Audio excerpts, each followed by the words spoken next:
قبل مباراة الاهلي انت توقعت فوز الاهلي ب 3-1. عموما توقعت فوز الاهلي على فريق العين، بنيت على شو هذه المؤشرات يعني؟ بسم الله الرحمن الرحيم.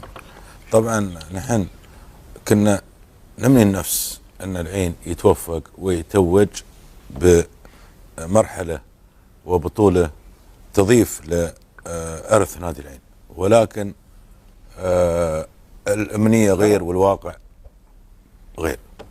نحن طبعا لما بنينا توقعنا، طال عمرك بنينا لأن أنا على يقين بأن مشروع العين اللي نحن نشوفه ما يعطيك أي انطباع بأن شركة نادي العين تطمح أن تذهب بعيد وتضيف إلى رصيد إنجازات نادي العين البطولات. بناء عليه لما تقيس بين الفريقين وتجهيز وعناصر الفريقين الاهلي والعين طبعا لا يمكن تقارن بينهم، ما في مقارنات، المقارنات ظالمة من الجودة، جودة اللاعبين، خبرة اللاعبين، طموح الناديين. يعني جودة لاعبين الاهلي المصري افضل من العين؟ بلا شك افضل من كل النواحي. إدارة نادي الأهلي عفوا إلها رغبة أكبر وأكثر عن إدارة شركة نادي العين لكرة القدم. فبناء عليه توقعنا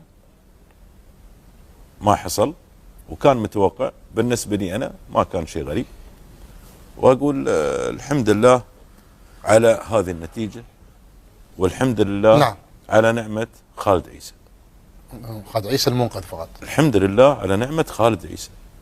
الحمد لله، لأن لولا خالد عيسى للعين طلع بنتيجة كارثية بكل ما تعنيه الكلمة اليوم، ولكتب بهالتاريخ قرن كامل ما تنمحي.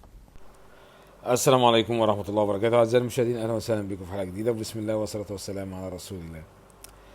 من بعد فوز الأهلي على النادي العين الإماراتي، طبعا كنا شايفين الفيديو بتاع الإعلامي عبد الله الكعبي على قناة عجمان، كان طلع مع المحلل والناقد الرياضي الأستاذ عادل العمري.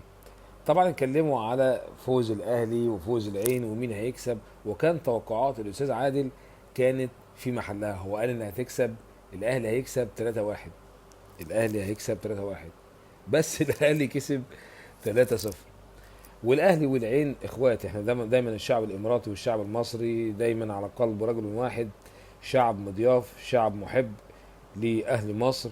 احنا شفنا بطولة السوبر المصري، وشفنا كام سنة بقالنا اكتر من 7-8 سنين بنلعب عندهم السوبر المصري، وبنلعب عندهم.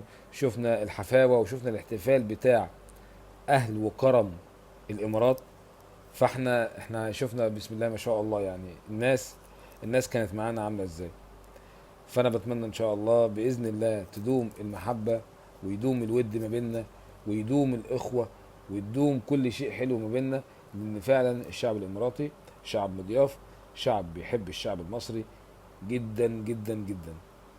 انا بتمنى ان شاء الله ربنا يكرمنا فيما هو قادم، وهارد لك لنادي العين.